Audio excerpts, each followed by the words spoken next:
शान्ताकारं भुजगशयनं पद्मनाभं सुरेशं विश्वाधारं गगनसदृशं मेघवर्णं शुभांगं लक्ष्मीकान्तं कमलनयनं योगिभिर्ध्यानगम्यं वन्दे विष्णुं भवभयहरं सर्वलोकैकनाथम्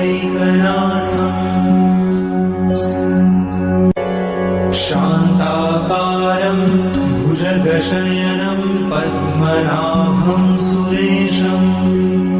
विश्वाधारं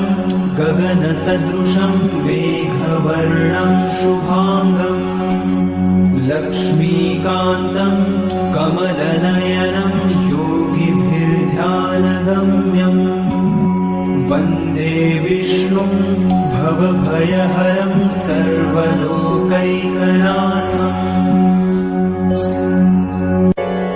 शान्ताकारं भुजगशयनं पद्मनाभं सुरेशं विश्वाधारं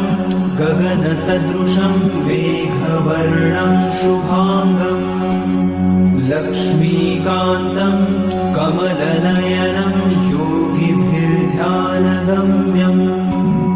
वन्दे विष्णुं भवभयहरं सर्वलोकैकनाथम्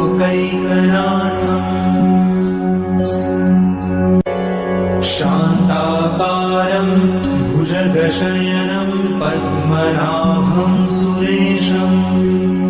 विश्वाधारं गगनसदृशं मेघवर्णं शुभांगं लक्ष्मीकान्तं